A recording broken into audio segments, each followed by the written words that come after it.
Hey kiddos, we are going to be talking about the skeleton system for this lecture, and as per what we discussed earlier, we're going to start off with a little case study.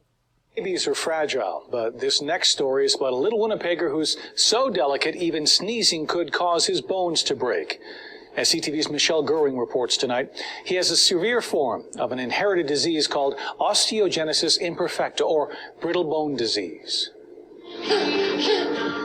Kyler Spence loves music and nursery rhymes. This toddler's eyes light up and he dances using his fingers when his favorites come on. He's just the happiest kid ever. He doesn't really cry. Mom, Danielle Bushy, says her son is very strong. Always give us a smile just to show us like, hey, I'm going to be okay. Even though his bones are very weak. He's like a little glass baby. For a long time I didn't hold him because he was so fragile. Now she's developed a safe way to pick up her son. I always support his head and dress him. It only takes a couple movements to get his clothes up. This careful routine made perfect because in his 1.5 years, Kyler has had 15 bone fractures. He has a severe form of osteogenesis imperfecta, also known as OI or brittle bone disease. He could be playing and 1 minute he'll fracture.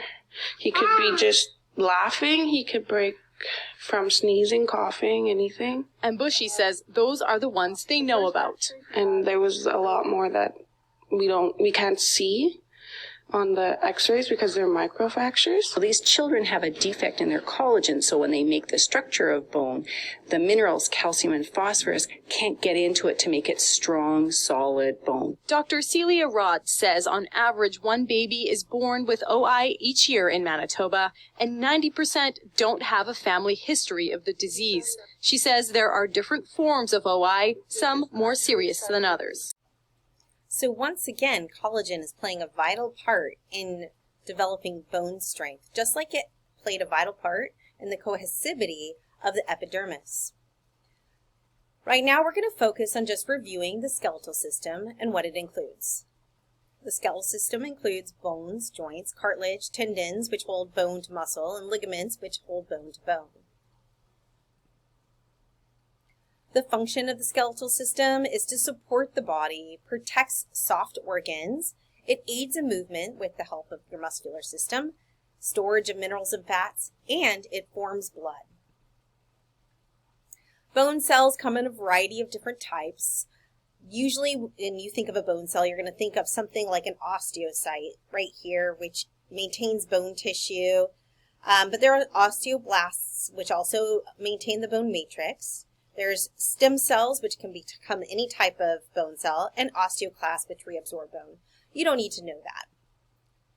What I do want you to know is I want you to know that bone tissue is going to be variable. Some of it's going to be compact here on the outside. There's going to be spongy bone towards the inside, and in the very middle you're going to find the bone marrow, which produces red blood cells. In general, there's 206 bones in the adult human body. They are comprised of two major sections, the axial skeleton, which includes the skull, vertebral column, and rib cage, and then the appendicular section of the skeleton, which includes the bones of your arms, legs, your shoulder, and your pelvis. The skull is kind of interesting because it wasn't always exactly like this. In adults, it looks like this. In babies, it looks like this. The fact that the plates of the skull have not fused in a baby's skeleton is due to the fact that as the baby is navigating the birth canal, it may have to be malleable so that it can form kind of like more like a cone shape so it can slide through the birth canal. As the baby ages, that fontanelle or the tissues inside are going to calcify and the bones will eventually fuse. The vertebral column has 4 normal curvatures. What I really want you to know is that the function of the vertebral column is to protect the spinal cord. The rib cage is also largely for protection. What do you think the rib cage would protect? If you said the heart and the lungs, you're probably spot on. So the rib cage has what we call true ribs, false ribs, and then it also has floating ribs. The true ribs are actually connected here to the sternum. False ribs are connected to cartilage, which connects to the sternum, and the floating ribs are down here and don't connect to anything at all. The bones of the upper arm include the humerus, the radius, and the ulna. And then you have your carpals, your metacarpals, and your phalanges, which are your fingers. Your lower limbs include your pelvis, your femur, your patella, your tibia, your fibula, your tarsals, your metatarsals, and your phalanges, which would be your toesies. There are some gender differences in the pelvis. The male pelvis is not wide or broad. It has a cavity that's more funnel-shaped. The bones are heavier and larger, and the pubic arch is more narrow. Females, on the other hand, have a wider pelvis and broader hips, and the pelvis capacity, or like the curvature, is a little bit more shallow.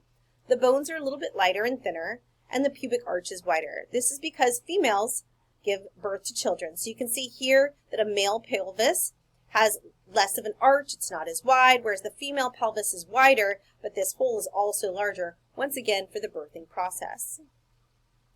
These are the major bones that you need to know for this class. So what are your big take-homes? You need to know what the skeletal system is, what it does, and you need to know these major bones. Bone fractures can injure skeletal tissue, and that was what we were talking about before in our case study. So if your bone is either too brittle through osteoporosis or through genetic disease, it will break easier. But generally, a bone fracture, like a simple fracture that's closed, will not penetrate the skin and can be splinted, and then the bone tissue will heal.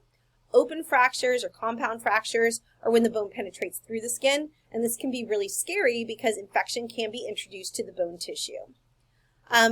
For treatment of bone fractures, usually there's reduction, immobilization, realignment of the bone as possible. They'll put a cast on it to immobilize you, and they'll ask you to keep it raised and stay off of it. A hematoma is what happens when you have an initial fracture. It's where the blood is going to fill the space. If the break is splinted or immobilized by external things, the fiber cartilage will form a callus faster, and that is why we immobilize fractures. Then it is replaced by a bony callus, so it starts to calcify. And then eventually, remember we talked about the osteoclast, which can remove bone. Those osteoclasts will actually remove exterior excess bone from the bulge. Here is a key for all of the bones that you need to know. I know it seems like a lot. We're going to practice with your coloring page. Good luck.